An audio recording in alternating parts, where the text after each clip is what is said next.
Drilling fluids touch just about everything in the drilling process.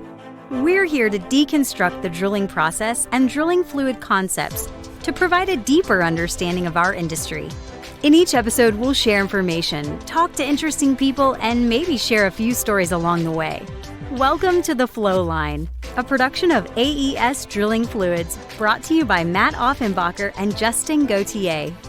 Hey everybody, welcome back to another episode of the Flowline. I'm here with Matt on Zoom. Matt's out in Midland.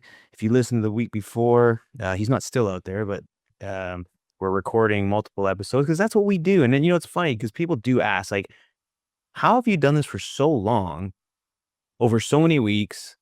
How do you stay consistent?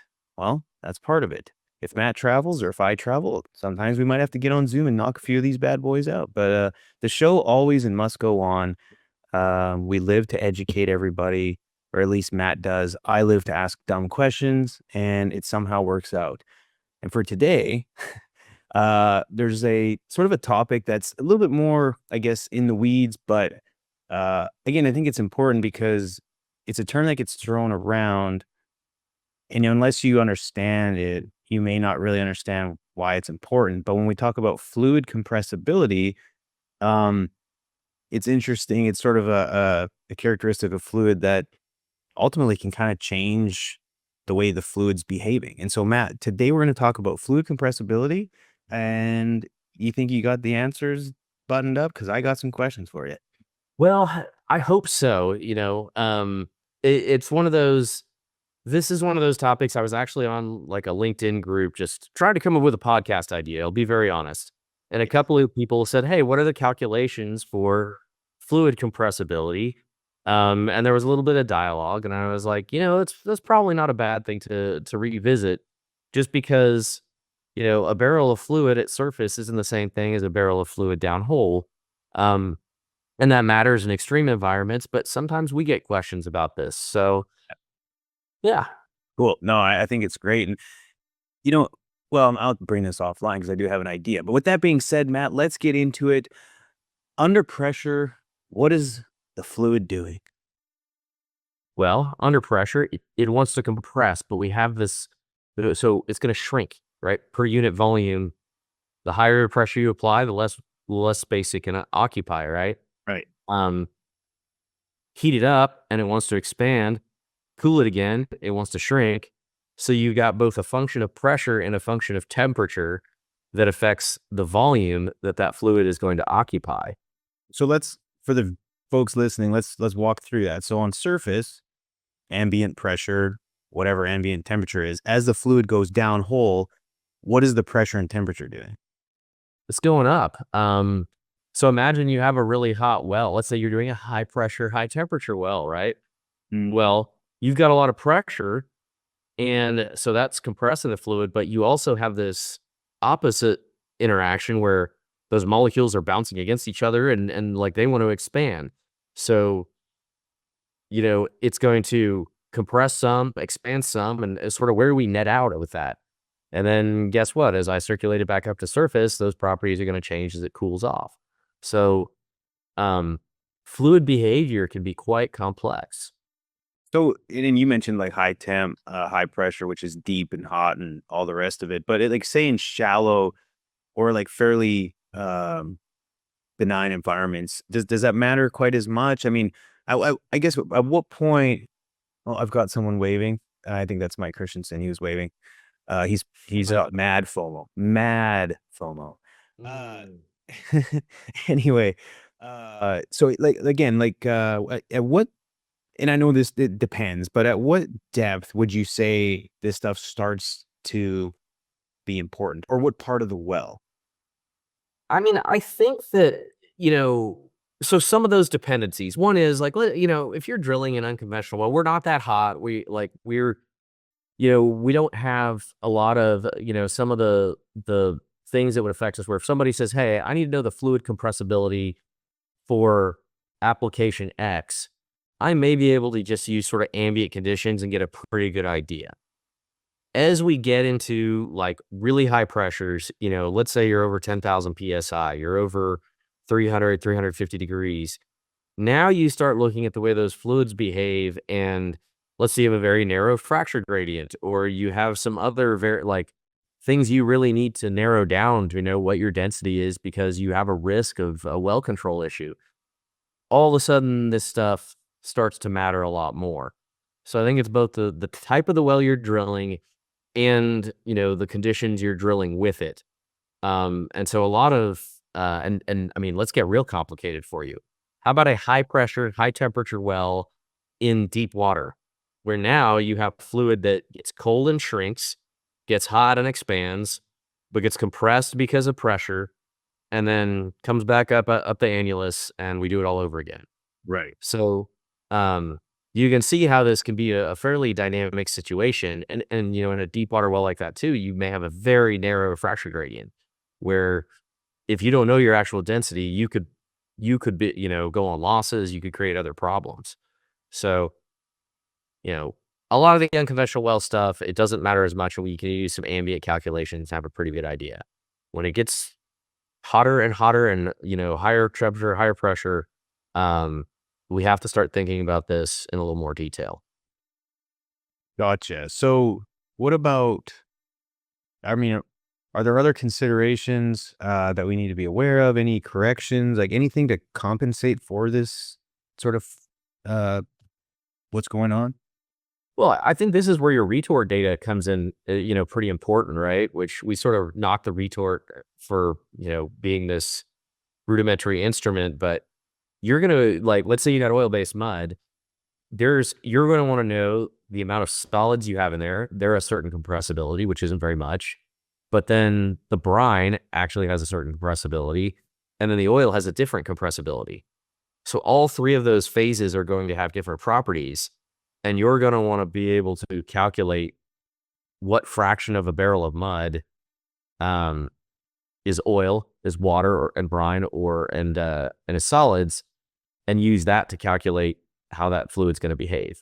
And there's a lot of spreadsheets and other calculators out there that can help with that. It's going to vary by base oil even. Some base oils are more compressible than others. So, Gotcha. What about on the brine side of things?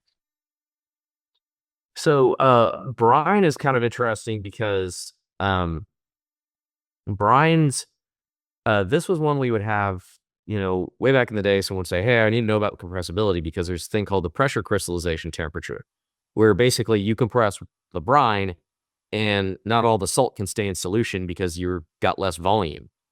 Well, the interesting thing is brines like calcium chloride and calcium bromide are more compressible than sodium chloride and sodium bromide. So even whichever brine you're using may have a different compressibility that if you really start getting into the weeds here, you may want to know those values of how much the volume changes under pressure and relative to temperature. And you can get these curves that'll sort of help you figure out where you're at as far as those different phases. Okay. Makes sense. What about if we kind of bring it out of the field and into the lab? I mean, is there anything in the lab we can do to sort of help characterize what's going on or model? Yeah, I mean, this is where, so let's say I need to know my precise density, or I need to model these things, um, or confirm that I am where I think I am as far as downhole pressures. There's a thing called a PVT cell, and PVT is pressure, volume, temperature, which kind of makes sense, right? So you could keep a constant temperature and increase the pressure and get a curve. Then you could change the temperature and um, increase the pressure, and you basically get this matrix of curves where you can figure out, okay, at a certain pressure and a certain temperature, this is the volume this fluid occupies. And you can sort of interpolate and come up with sort of the math that will tell you what your fluid should look like downhole from a compressibility perspective. Very cool. And that's when you're getting really detailed. I think, a lot of times, I say most of the questions we get in unconventionals, or 90% of the calls I get, are how much pressure to bump the plug. And basically what we're trying to account for is when we're cementing and we pump that plug down, you need to apply a certain amount of pressure. And that under certain pressure, you're going to lose some volume. So when you're doing precision pumping, if I pump 3 extra barrels because my mud is losing volume, it's shrinking under compression, I want to know what I'm actually applying downhole with under those factors. But those are pretty straightforward spreadsheet calculations because you just need to be you know what neighborhood you need to be in basically. So, but occasionally we get those requests, and like I said, that's an easy spreadsheet one. Got it. Okay. Now bringing it into the field, what are some things we can do out there to help? Well, I think a pressurized mud balance, especially in if you have higher flow line temperatures and you're trying to take the density really quick, and of course recording the temperature that you have so you can correlate it to the model. This is another one when you talk about PVT. If you're drilling a really hot well and you run your retort off of the mud without letting it cool, you can actually end up getting some very strange results because that mud, when you put it in the retort cup, actually shrinks. It would shrink if it cooled, and any of that void space counts as solids, right? So if you run a mud and a retort that you took from a very hot flow line versus a cold flow line, even if they had the same amount of solids, the hot flow line one would, if you didn't let it cool, would show more solids. So making sure that you're consistent on those things can be pretty important. And then, look, if we're drilling a really high spec well, we got to be super fancy because we got to be super detailed. You can correlate what downhole pressures are with your PWD tool, which we've talked about in the past. There's a lot of sensors that you can sort of calibrate to any of these models and say, everything makes sense based upon what we've done relative to what we know. And so I think that sort of takes out some of the complexity because you can do direct measurements and check yourself. Got it. Well, man, that's about all the questions I can think of, Matt. And I'm covering it well. Obviously, it's what I do enjoy about having these conversations with you is being able to go from the field into the lab and talk on both sides because depending on the audience, and again, appreciate all the support and the listeners over the years, but I think it's a lot of them come from either one side or the other. So to bridge the gap, I think is just part of the secret sauce. And so I find I learn something every episode, and hopefully the listeners do too. With that said, Matt, if unless you got any closing last words, we'll wrap this bad boy up. I will just close and say that I get to learn a lot by putting this stuff together because I might vaguely know it, but you kind of have to do your homework and go take some more notes. And so it helps refresh some things in my head too. So like mini research, it's like micro research projects weekly. Well, hopefully it keeps me sharp. I wish I remembered more of it in the day-to-day, but it certainly keeps me on my toes. So I appreciate that. Absolutely. Well, if any of the listeners out there have any good ideas for a show, please reach out and connect with us on LinkedIn. Also, I encourage you to connect with AES Fluids on LinkedIn.